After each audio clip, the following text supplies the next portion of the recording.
Tolong bujuk saya supaya sholat. Puasa saya lakukan, semua saya lakukan kecuali sholat. Ketika Allah perintahkan ibadah-ibadah yang lain, itu cukup perintah ayat saja turun. Allah perintah haji, ayat saja turun. Allah perintah puasa, ayat saja turun. Allah perintah bayar zakat, ayat saja turun. Tapi ketika Allah perintah sholat, tidak boleh ayat turun. Nabi dijemput oleh 2 malaikat, kemudian diajak naik, ketemu dengan Allah untuk menerima perintah ini. Kenapa? Karena perintah ini sangat penting. Mas, saya boleh dagang, bayar zakat sambil nyanyi. Saya boleh haji sambil nyanyi. Tawaf, labbaik Allahumma labbaik, labbaik la syarika lak labbaik. Boleh. Ya, saya bayar zakat boleh sambil nyanyi. Begadang jangan begadang. Kenapa? Salat tak boleh. Allahu Akbar. Darah muda, darahnya pada batal salat saya. Kenapa? Inilah puncak penghambaan kepada Allah. Jadi puncak penghambaan kalau saya meraku hamba, salat. Yang paling mulia dalam tubuh kita, kepala. Adik-adik bercanda dipukul pantatmu masih senyum. Dorong dadamu masih senyum. Tapi jangan bercanda pukul kepalamu. Tak, kau pukul kepala saya pasti saya marah. Kenapa? Harga diri di sini. Tapi ketika kita sholat, anggota tubuh yang paling mulia, kepala, rendahkan seperti kakimu. Kita akan ini penting. Kalau saya sudah mulai ini. Oke. Ya, karena kalau saya mau sholat, saya melihat banyak koruptor sholat. Ya. Saya melihat banyak orang sholat yang kalau saya ajak ngomong main HP, nggak punya adab. Yang paling enak memang sholat tidak korupsi. Yang paling nyaman memang, paling ideal, sholat jujur. Tapi wala talbisul haqqa bil batil, kata Allah. Allah tidak mencampurkan antara hak dan batil. Sholatmu beda, puasamu beda, maksiatmu beda. Itulah sehingga Allah hadirkan 2 malaikat.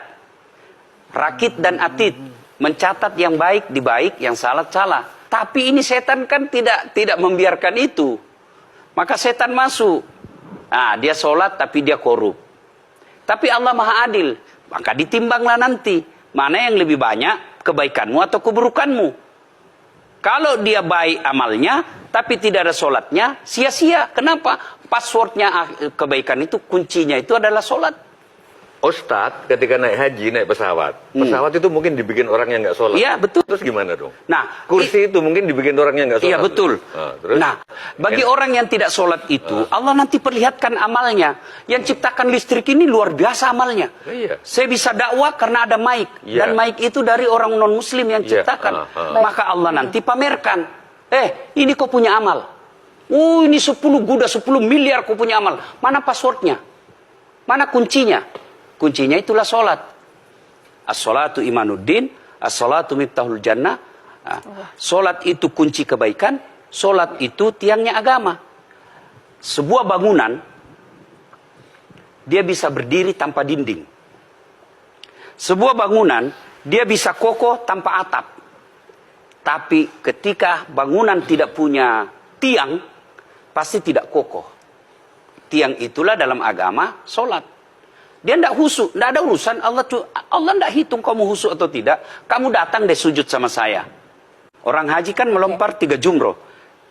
1 tiang, 7 batu. Kenapa tidak dikumpul saja itu? 1 kali lempar, tak, tak, tak. Kenapa? Kenapa mesti 3 hari dan kenapa mesti 3 titik? Itu pesan moralnya, melawan setan itu perlu napas panjang. Dengar azan, jangan pikir saya tahu dia tebar itu. Tidak usah kau sholat, nanti kau tua.